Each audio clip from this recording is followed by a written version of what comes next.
धर्मानाश्रयम् अप्राकृतनिखिलधर्मरूपमिति निगमप्रतिपाद्यं यत्तच्छुद्धं साकृते स्तौमि। कलिकालतमश्छन्नदृष्टित्वाद्विदुषामपि सम्प्रत्यविषयस्तस्य माहात्म्यं समभूद्भुवि। दयया निजमाहात्म्यं करिष्यन् प्रकटं हरि। वाण्या यदा तदा स्वास्यं प्रादुर्भूतं चकारहि। तदुक्तमपि दुर्बोधं सुबोधं स्यात् यथा तथा।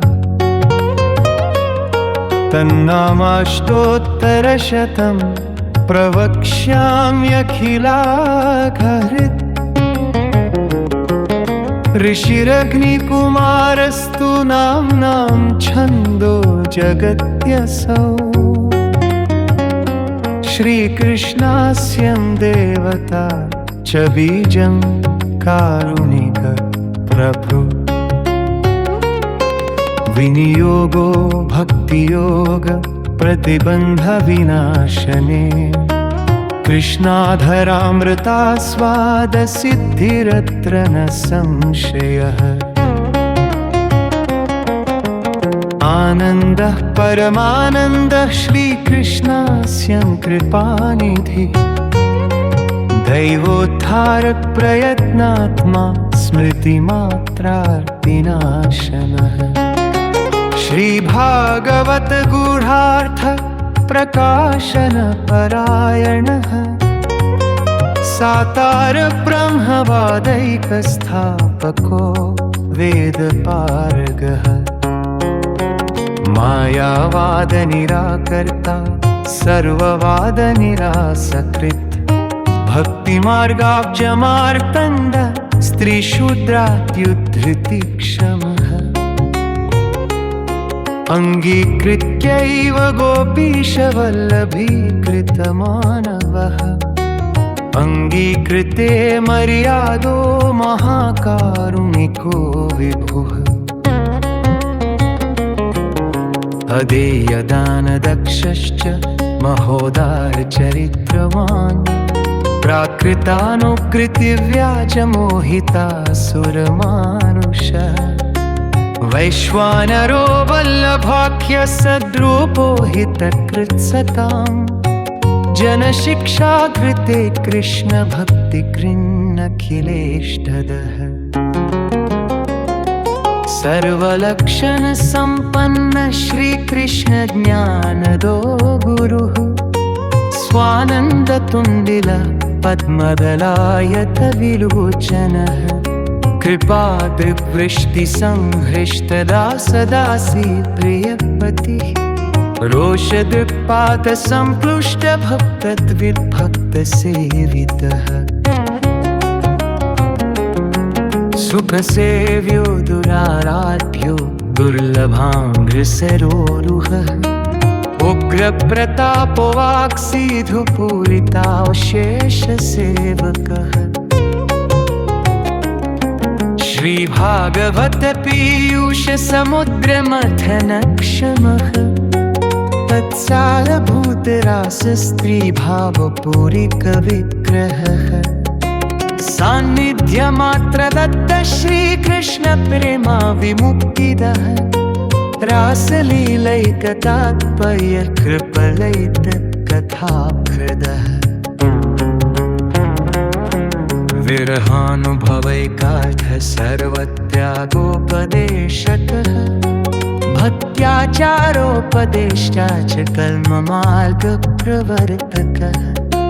यागादो भक्तिमार्गैकसाधनत्वोपदेशकः। पूर्णानन्दः पूर्णकामो वाक्पतिर्विबुधेश्वरः।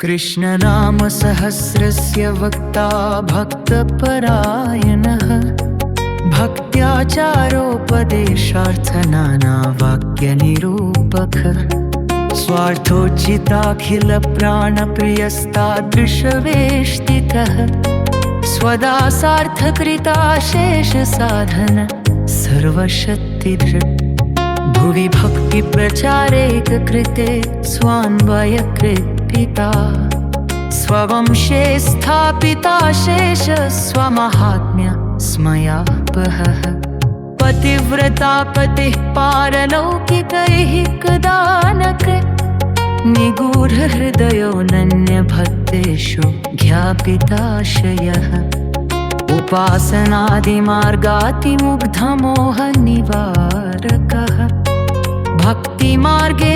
सर्वमार्गवैलक्ष्यानुभूतिप्रकृत् पृथक् शरणमार्गोपदेष्टा श्रीकृष्णहार्दवि प्रतिक्षणनिकुञ्जस्थले लीलारससोपूरितः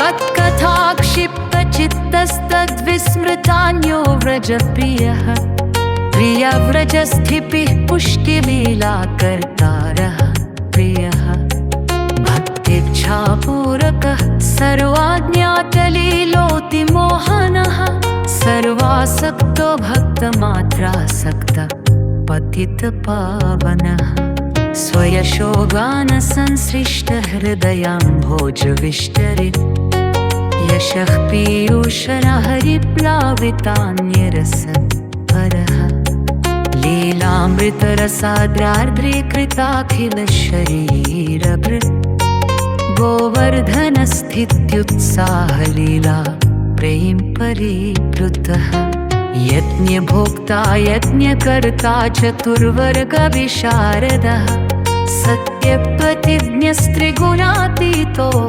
नयविशारदः स्वकीर्पवर्धनस्तत्त्वसूत्रभाष्यप्रदर्शकः मायावादाख्यातुलाग्निर्ब्रह्मवादनिरूपकः अप्राकृताखिलाकल्पभूषितः सहजस्मिकः त्रिलोक्याभरणं भूमिभाग्यं सहजसुन्दरः अशेषभक्तसम्प्रार्थ्य चरणाब्जरजोधनः इत्येवानन्दनिधे प्रोक्तं नामाष्टोत्तरशतम् श्रद्धाविशुद्धबुद्धिर्य पठत्यनुदिनं जनः सतदेकमनः सिद्धिमुक्तां प्राप्नोति संशयम् तत्प्राप्तो वृथा मोक्षस्तदाप्तो तद्गतार्थता अतः सर्वोत्तमं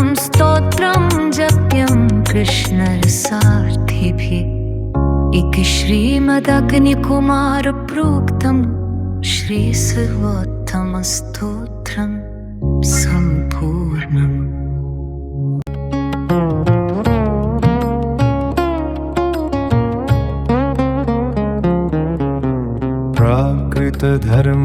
प्राकृतधर्मानाश्रयम्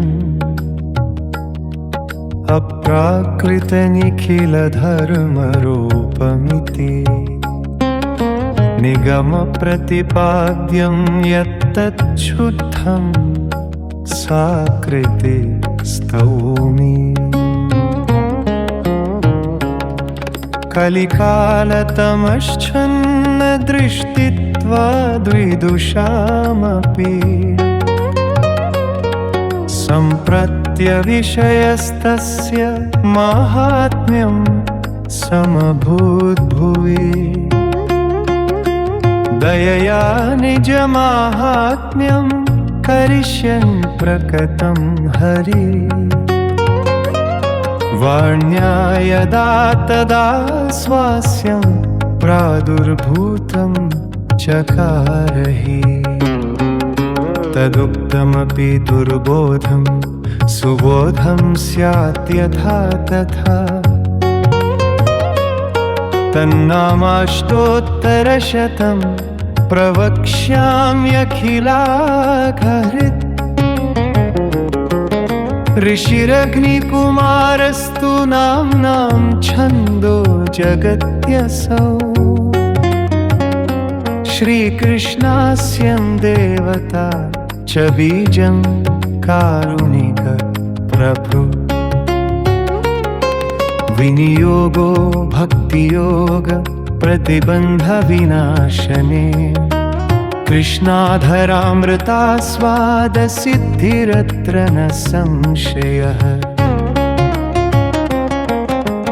आनन्दः परमानन्दः श्रीकृष्णास्यं कृपानिधिः दैवोद्धारक प्रयत्नात्मा स्मृतिमात्रार्तिनाशनः श्रीभागवत गूढार्थ प्रकाशन परायणः साकार ब्रह्मवादैकस्थापको वेदपारगः मायावाद निराकर्ता सर्ववाद निरासकृत् भक्तिमार्गाब्जमार्तण्ड स्त्रीशूद्रात्युद्धृतिक्षमः अङ्गीकृत्यैव गोपीशवल्लभीकृतमानवः अङ्गीकृते मर्यादो महाकारुणिको विभुः अदेयदानदक्षश्च महोदारचरित्रवान् प्राकृतानुकृतिव्याजमोहितासुरमानुषः वैश्वानरो वल्लभाख्य सद्रूपो हितकृत्सताम् जनशिक्षाकृते कृष्णभक्तिकृन्नखिलेष्टदः सर्वलक्षणसम्पन्न श्रीकृष्णज्ञानदो गुरुः स्वानन्दतुन्दिल पद्मदलायतविलोचनः कृपादृग्वृष्टिसंहृष्टदासदासी प्रियपतिः रोषदृक्पादसम्प्लुष्टभक्तद्विद्भक्तसेवितः सुखसेव्यो दुराराध्यो दुर्लभाङ्घ्रिसरोरुहः उग्रप्रतापो वाक्सीधुपूरितावशेषसेवकः श्रीभागवत पीयूषसमुद्रमथनक्षमः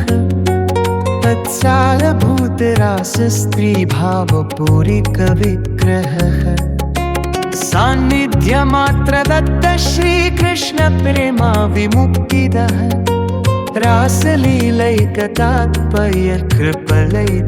रासलीलैकतात्पर्यकृपलैतत्कथाभृदः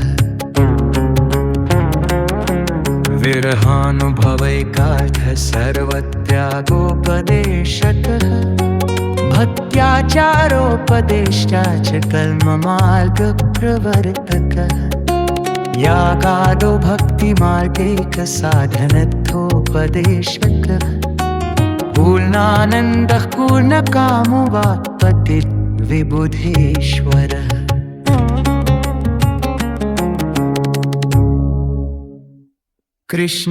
कृष्णनामसहस्रस्य वक्ता भक्तपरायणः भक्त्याचारोपदेशार्थनानावाक्यनिरूपकः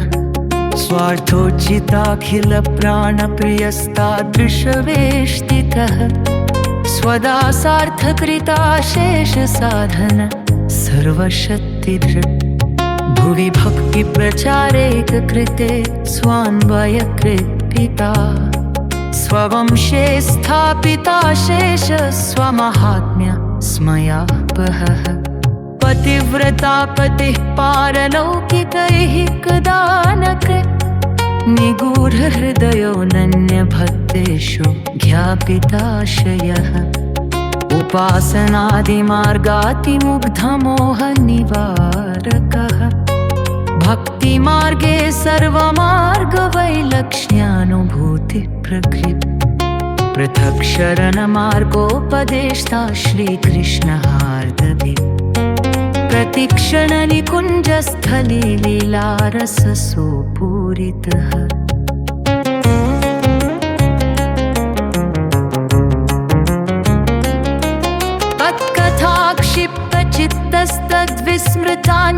व्रजप्रियः प्रियव्रजस्थितिः पुष्टिलीलाकर्तारः प्रियः भक्तिच्छापूरकः सर्वाज्ञातलीलोति मोहनः सर्वासक्तो भक्तमात्रासक्तः पतितपावनः स्वयशोगानसंसृष्टहृदयाम्भोजविष्टरित् यशः पीयूषनहरिप्लावितान्यरसपरः लीलामृतरसाद्रार्द्रीकृताखिलशरीरभृत् गोवर्धनस्थित्युत्साहलीला प्रेम परिप्लुतः यज्ञभोक्ता यज्ञकर्ता चतुर्वर्गविशारदः सत्यप्रतिज्ञस्त्रिगुणातीतो नयविशारदः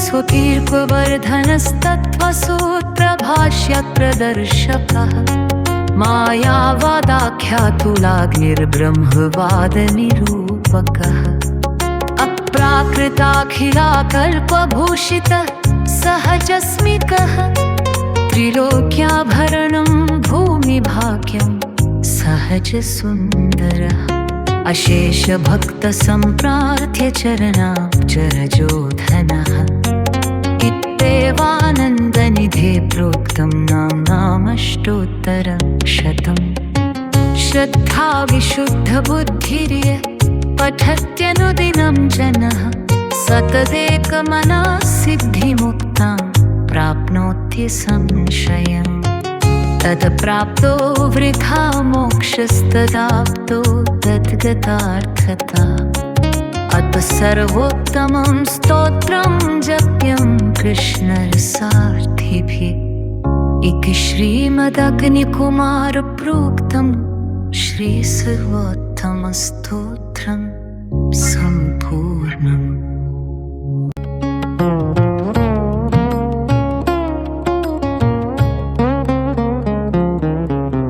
प्राकृतधर्मानाश्रयम् अप्राकृतनिखिलधर्मरूपमिति निगमप्रतिपाद्यं यत्तच्छुद्धं साकृते स्तौमि। कलिकालतमश्छन्नदृष्टित्वाद्विदुषामपि सम्प्रत्यविषयस्तस्य माहात्म्यं समभूद्भुवि। दयया निजमाहात्म्यं करिष्यन् प्रकटं हरि। वाण्या यदा तदा स्वास्यं प्रादुर्भूतं चकारहि। तदुक्तमपि दुर्बोधं सुबोधं स्यात् यथा तथा। तन्नामाष्टोत्तरशतं प्रवक्ष्याम्यखिलाघहृत्। ऋषिरग्निकुमारस्तु नाम्नां छन्दो जगत्यसौ। श्रीकृष्णास्यं देवता च बीजं कारुणिक प्रभु। विनियोगो भक्तियोग प्रतिबन्धविनाशने। कृष्णाधरामृतास्वादसिद्धिरत्र न संशयः। आनन्दः परमानन्दः श्रीकृष्णास्यं कृपानिधिः। दैवोद्धारक प्रयत्नात्मा स्मृतिमात्रार्तिनाशनः। श्रीभागवत गूढार्थ प्रकाशन परायणः। सातार ब्रह्मवादैकस्थापको वेदपारगः। मायावाद निराकर्ता सर्ववादनिरासकृत्। भक्तिमार्गाब्जमार्तण्ड स्त्रीशूद्रात्युद्धृतिक्षमः। अङ्गीकृत्यैव गोपीशवल्लभीकृतमानवः अङ्गीकृते मर्यादो महाकारुणिको विभुः अदेयदानदक्षश्च महोदारचरित्रवान् प्राकृतानुकृतिव्याजमोहितासुरमानुषः वैश्वानरो वल्लभाख्यः सद्रूपो हितकृत्सताम् जनशिक्षाकृते कृष्णभक्तिकृन्नखिलेष्टदः सर्वलक्षणसम्पन्न श्रीकृष्णज्ञानदो गुरुः स्वानन्दतुन्दिल पद्मदलायतविलोचनः कृपादृग्वृष्टिसंहृष्टदासदासी प्रियपतिः रोषदृक्पातसम्पृष्टभक्तद्विद्भक्तसेवितः सुखसेव्यो दुराराध्यो दुर्लभाङ्घ्रिसरोरुहः उग्रप्रतापो वाक्सीधुपूरितावशेषसेवकः श्रीभागवत पीयूषसमुद्रमथनक्षमः तत्सारभूतरासस्त्रीभावपूरिकविग्रहः सान्निध्यमात्रदत्त श्रीकृष्णप्रेमा विमुक्तिदः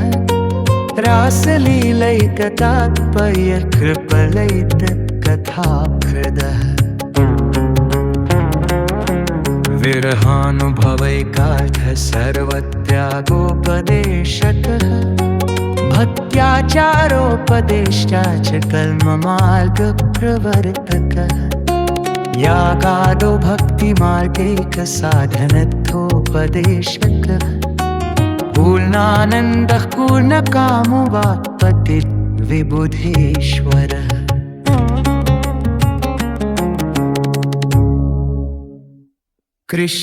कृष्णनामसहस्रस्य वक्ता भक्तपरायणः भक्त्याचारोपदेशार्थनानावाक्यनिरूपकः स्वार्थोचिताखिलप्राणप्रियस्तादृशवेष्टितः स्वदासार्थकृताशेषसाधन सर्वशक्तिधृक् भुवि भक्तिप्रचारैककृते स्वान्वयकृत्पिता स्ववंशे स्थापिता शेष स्वमाहात्म्य स्मयापहः पतिव्रता पतिः पारलौकिकैः कदा न कृत् निगूढहृदयो नन्यभक्तेषु ज्ञापिताशयः उपासनादिमार्गातिमुग्धमोहनिवारकः भक्तिमार्गे सर्वमार्गवैलक्ष्यानुभूतिप्रकृत् पृथक् शरणमार्गोपदेष्टा श्रीकृष्णहार्दवि प्रतिक्षणनिकुञ्जस्थले लीलारससुपूरितः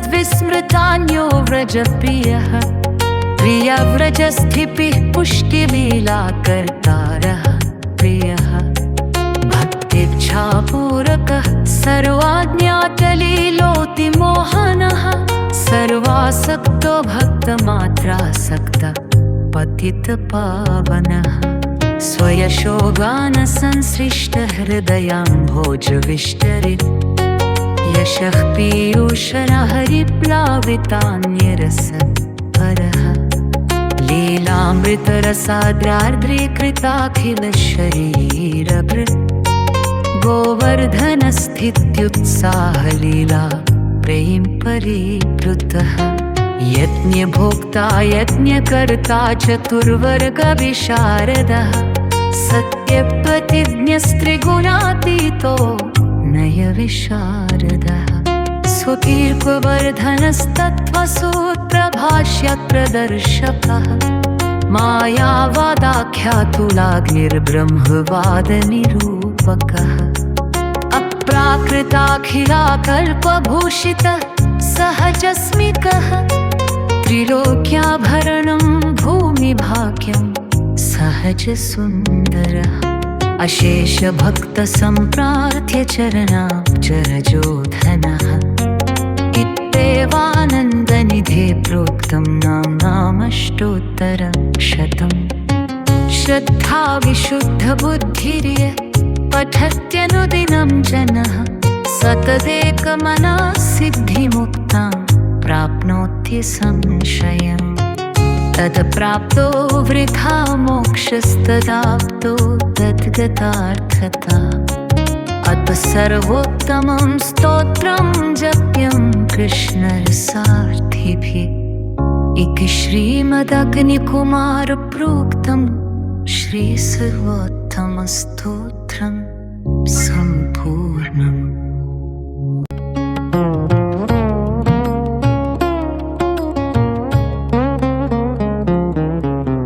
प्राकृतधर्मानाश्रयम्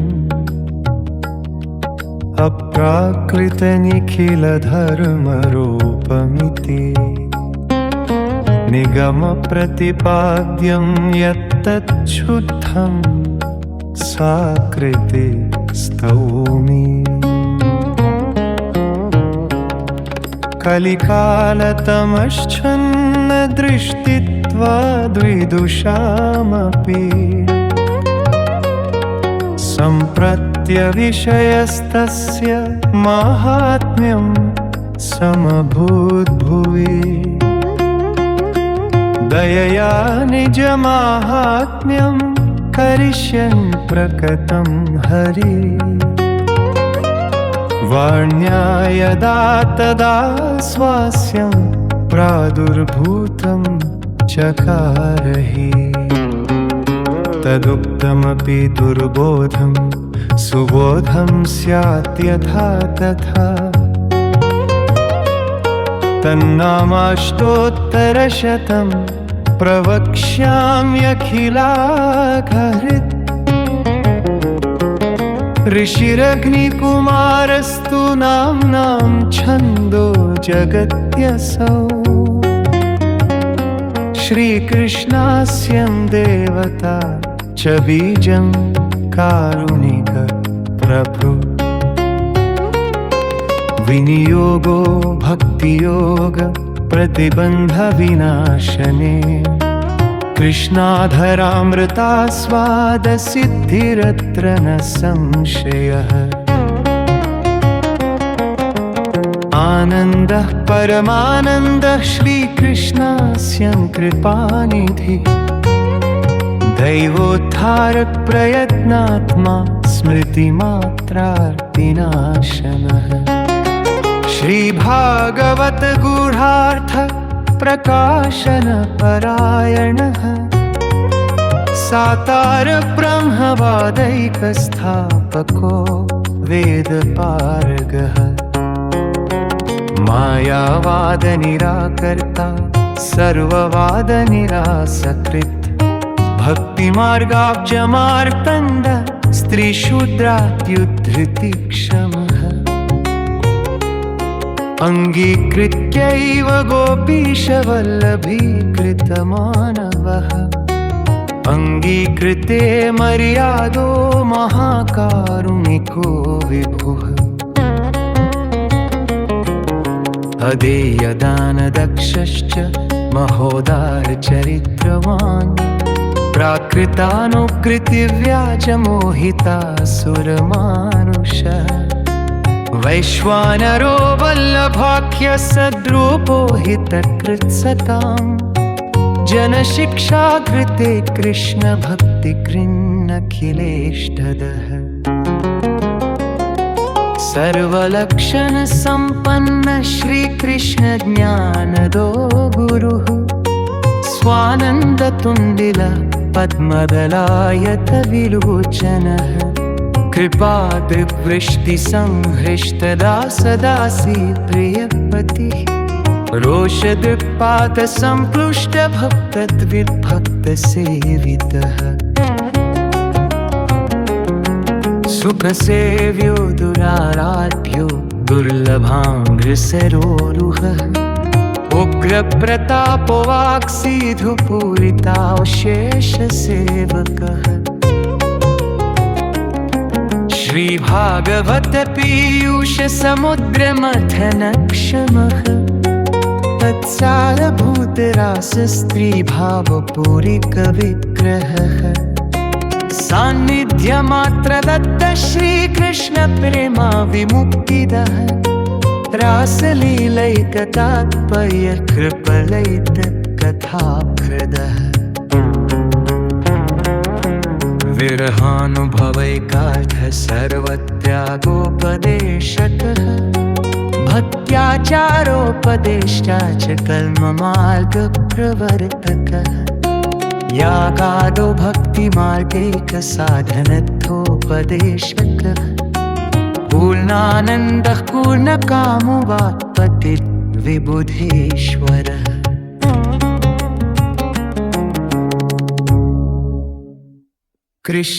कृष्णनामसहस्रस्य वक्ता भक्तपरायणः भक्त्याचारोपदेशार्थनानावाक्यनिरूपकः स्वार्थोचिताखिलप्राणप्रियस्तादृशवेष्टितः स्वदासार्थकृताशेषसाधन सर्वशक्तिधृक् भुवि भक्तिप्रचारेककृते स्वान्वयकृत्पिता स्ववंशे स्थापिता शेष स्वमाहात्म्य स्मयापहः पतिव्रता पतिः पारलौकिकैः कदा न कृत् निगूढहृदयो नन्यभक्तेषु ज्ञापिताशयः उपासनादिमार्गातिमुग्धमोहनिवारकः भक्तिमार्गे सर्वमार्गवैलक्ष्यानुभूतिप्रकृत् पृथक् शरणमार्गोपदेष्टा श्रीकृष्णहार्दवे प्रतिक्षणनिकुञ्जस्थले लीलारससुपूरितः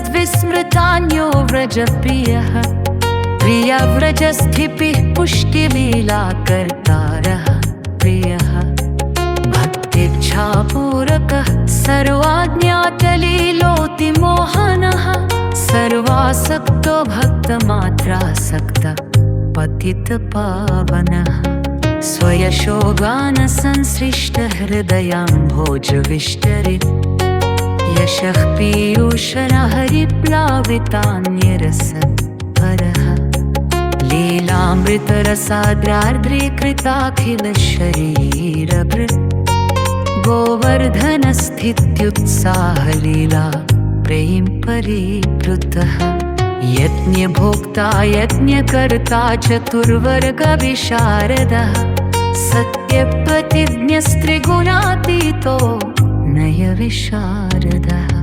स्वकीर्कवर्धनस्तत्त्वसूत्रभाष्यप्रदर्शकः मायावादाख्यातुलाग्निर्ब्रह्मवादनिरूपकः अप्राकृताखिलाकल्पभूषितः सहजस्मिकः त्रिलोक्याभरणं भूमिभाग्यं सहजसुन्दरः अशेषभक्तसम्प्रार्थ्य चरणाब्जरजोधनः इत्येवानन्दनिधे प्रोक्तं नामाष्टोत्तरशतम् श्रद्धाविशुद्धबुद्धिर्य पठत्यनुदिनं जनः सततेकमनः सिद्धिमुक्तां प्राप्नोति संशयम् तत्प्राप्तो वृथा मोक्षस्तदाप्तो तद्गतार्थता अतः सर्वोत्तमं स्तोत्रं जप्यं कृष्णरसार्थिभिः इति श्रीमदग्निकुमारप्रोक्तं श्रीसर्वोत्तमस्तोत्रं सम्पूर्णम्।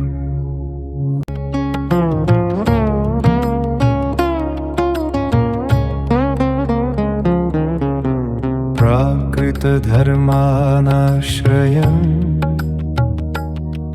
अप्राकृतनिखिलधर्मरूपमिति निगमप्रतिपाद्यं यत्तच्छुद्धं साकृते स्तौमि। कलिकालतमश्चन्नदृष्टित्वाद्विदुषामपि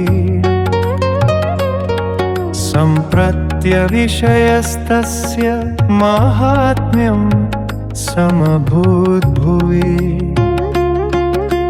दयया निजमाहात्म्यं करिष्यन् प्रकटं हरि। वाण्या यदा तदा स्वास्यं प्रादुर्भूतं चकारहि। तदुक्तमपि दुर्बोधं सुबोधं स्यात् यथा तथा। तन्नामाष्टोत्तरशतं प्रवक्ष्याम्यखिलाघहृत्। ऋषिरग्निकुमारस्तु नाम्नां छन्दो जगत्यसौ। श्रीकृष्णास्यं देवता च बीजं कारुणिक प्रभु। विनियोगो भक्तियोग प्रतिबन्धविनाशने। कृष्णाधरामृतास्वादसिद्धिरत्र न संशयः। आनन्दः परमानन्दः श्रीकृष्णास्यं कृपानिधि। दैवोद्धारप्रयत्नात्मा स्मृतिमात्रार्तिनाशनः।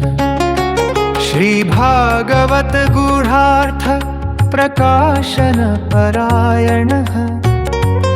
सातार ब्रह्मवादैकस्थापको वेदपारगः। मायावादनिराकर्ता सर्ववादनिरासकृत्। भक्तिमार्गाब्जमार्तण्ड स्त्रीशूद्रात्युद्धृतिक्षमः। अङ्गीकृत्यैव गोपीशवल्लभीकृतमानवः। अङ्गीकृते मर्यादो महाकारुणिको विभुः। अदेयदानदक्षश्च महोदारचरित्रवान्। प्राकृतानुकृतिव्याजमोहितासुरमानुषः। वैश्वानरो वल्लभाख्यः सद्रूपो हितकृत्सताम्। जनशिक्षाकृते कृष्णभक्तिकृन्नखिलेष्टदः। सर्वलक्षणसम्पन्न श्रीकृष्णज्ञानदो गुरुः। स्वानन्दतुन्दिल पद्मदलायतविलोचनः। कृपादृग्वृष्टिसंहृष्टदासदासी प्रियपतिः। रोषदृक्पातसम्पृष्टभक्तद्विद्भक्तसेवितः। सुखसेव्यो दुराराध्यो दुर्लभाङ्घ्रिसरोरुहः। उग्रप्रतापो वाक्सीधुपूरितावशेषसेवकः। श्रीभागवत पीयूषसमुद्रमथनक्षमः। तत्सारभूतरासस्त्रीभावपूरिकविग्रहः। सान्निध्यमात्रदत्त श्रीकृष्णप्रेमा विमुक्तिदः। रासलीलैकतात्पर्यकृपलैतत्कथाभृदः। विरहानुभवैकार्थ सर्वत्यागोपदेशकः। भक्त्याचारोपदेष्टा च कल्ममार्गप्रवर्तकः। यागादो भक्तिमार्गैकसाधनत्वोपदेशकः। पूर्णानन्दः पूर्णकामो वाक्पतिर्विबुधेश्वरः।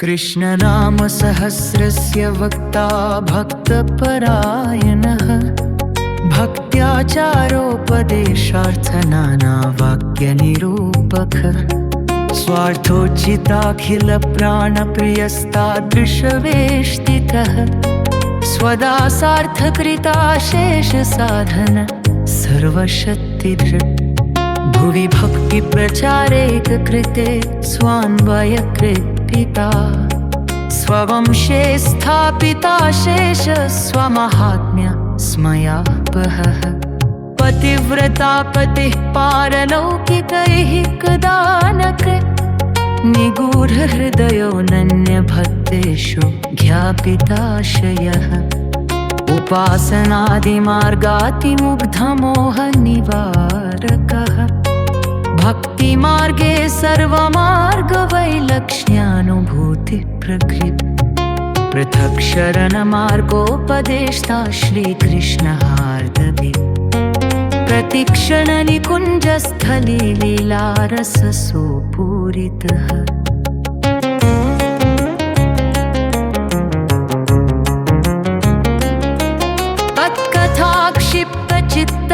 तत्कथाक्षिप्तचित्तस्तद्विस्मृतान्यो व्रजप्रियः प्रियव्रजस्थितिः पुष्टिलीलाकर्तारः प्रियः भक्तिच्छापूरकः सर्वाज्ञातलीलोतिमोहनः सर्वासक्तो भक्तमात्रासक्तः पतितपावनः स्वयशोगानसंसृष्टहृदयाम्भोजविष्टरित् यशः पीयूषराहरिप्लावितान्यरसपरः लीलामृतरसाद्रार्द्रीकृताखिलशरीरभृत् गोवर्धनस्थित्युत्साहलीला प्रेम परिप्लुतः यज्ञभोक्ता यज्ञकर्ता चतुर्वर्गविशारदः सत्यप्रतिज्ञस्त्रिगुणातीतो नयविशारदः स्वकीर्पवर्धनस्तत्त्वसूत्रभाष्यप्रदर्शकः मायावादाख्यातुलाग्निर्ब्रह्मवादनिरूपकः अप्राकृताखिलाकल्पभूषितः सहजस्मिकः त्रिलोक्याभरणं भूमिभाग्यं सहजसुन्दरः अशेषभक्तसम्प्रार्थ्य चरणाब्जरजोधनः इत्येवानन्दनिधे प्रोक्तं नामाष्टोत्तरशतम् श्रद्धा विशुद्धबुद्धिर्य पठत्यनुदिनं जनः सतदेकमनः सिद्धिमुक्तां प्राप्नोति संशयम् तत्प्राप्तो वृथा मोक्षस्तदाप्तो तद्गतार्थता अतः सर्वोत्तमं स्तोत्रं जप्यं कृष्णरसार्थिभिः इति श्रीमदग्निकुमारप्रोक्तं श्रीसर्वोत्तमस्तोत्रं सम्पूर्णम्।